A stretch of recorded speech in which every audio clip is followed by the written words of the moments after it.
bersama saya Deviana Feby Nurbayin. Pada kesempatan kali ini saya akan menjelaskan materi mengenai PGPR atau Plant Growth Promoting Rhizobacter yang berasal dari akar bambu. Apa sih sebenarnya PGPR itu? Jadi PGPR ini merupakan sekoloni mikroba yang hidup di sistem perakaran. Nah, bakteri apa saja sih? Diantaranya ada dua, yaitu Bacillus subtilis dan Pseudomonas, di mana dua bakteri ini memiliki peran yang cukup menguntungkan bagi kebutuhan tanaman. Diantaranya mengikat nitrogen bebas, meningkatkan pertumbuhan zat pengatur tumbuh seperti hormon auksin, hormon giberelin, hormon sitokinin, dan lain-lain. Kemudian melarutkan fosfat, meningkatkan ketersediaan belerang, besi, dan lain-lain, meningkatkan ketahanan dari sistem perakaran maupun tanaman dari serangan penyakit atau patogen. Dan yang pasti yang paling diuntungkan di sini adalah kondisi tanah, karena PGPR ini meningkatkan kesuburan tanah dan memperbaiki kondisi keanekaragaman hayati tanah itu sendiri. Kenapa sih harus menggunakan PGPR ini? Selain dari keuntungan yang telah tadi disebutkan, PGPR ini mudah untuk dibuat, PGPR ini murah untuk didapatkan oleh siapapun karena bahan-bahannya adalah bahan-bahan di sekitar kita dan yang tidak memerlukan biaya yang mahal. Selain murah, mudah, dan sangat bermanfaat dan tidak merusak lingkungan, itu yang paling penting.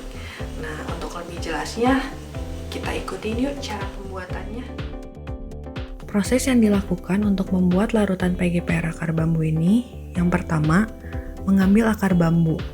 Akar bambu yang ideal adalah akar bambu yang berasal di bawah tanah dengan jarak minimal 30-50 cm dari dapuran bambu. Kumpulkan akar bambu sekitar kurang lebih segenggam atau satu kepal tangan orang dewasa atau sekitar 100-150 gram akar bambu. Proses selanjutnya adalah membersihkan akar bambu menggunakan air bersih untuk menghilangkan tanah-tanah yang masih menempel. Geprek secara halus menggunakan batu ataupun palu dengan tujuan untuk mengaktifkan mikroorganisme atau bakteri yang terdapat di akar bambu tersebut agar aktif. Setelah digeprek, dimasukkan ke wadah untuk melakukan fermentasi, kemudian campurkan akar bambu tersebut dengan air, harus terendam, dan tutup dengan rapat.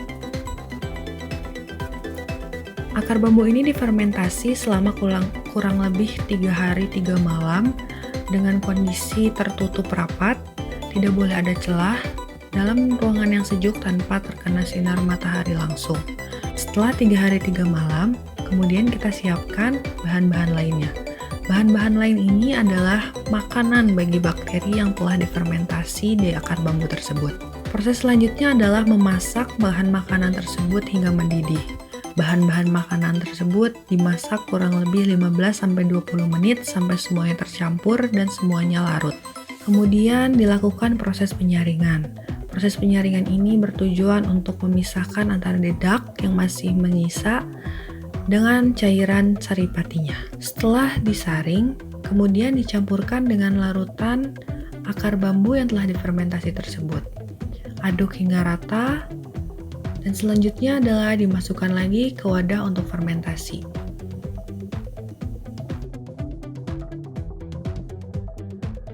Setelah itu ditutup rapat, diberi label, dan kemudian difermentasi lagi kurang lebih 1 minggu sampai 15 hari. Setelah itu, larutan PGPR akar bambu ini dapat digunakan untuk tanaman Bapak dan Ibu sekalian. Nah, sudah dilihat kan tadi prosesnya, dimulai dari pengambilan akar bambu, pencucian, fermentasi akar bambunya, pemasakan bahan makanan bagi akar bambunya. Mudah kan sebenarnya? Nah, untuk pengaplikasiannya, setelah difermentasi kurang lebih 1 minggu sampai 15 hari, larutan PGPR tersebut bisa langsung digunakan. Untuk jumlah penggunaan atau dosis penggunaannya, yaitu untuk 1 tangki atau sekitar 15-17 liter air perlu digunakan sekitar 230-300 ml dari PGPR itu atau seukuran air gelas mineral.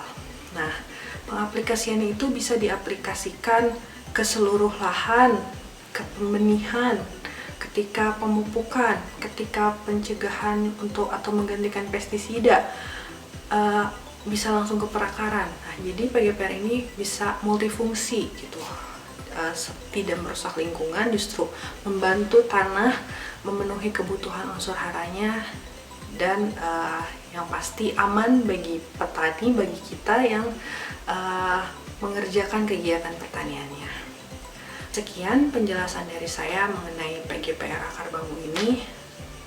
Semoga bermanfaat, semoga kita semua bisa sama-sama mengubah kebiasaan buruk kita, kebiasaan yang dapat merugikan diri kita sebenarnya menggunakan bahan-bahan kimia, menjadi menggunakan bahan-bahan alami, menggunakan bahan-bahan yang telah disediakan oleh alam untuk alam dan bermanfaat bagi kita. Sekian penjelasan dari saya. Terima kasih. Wassalamualaikum warahmatullahi wabarakatuh.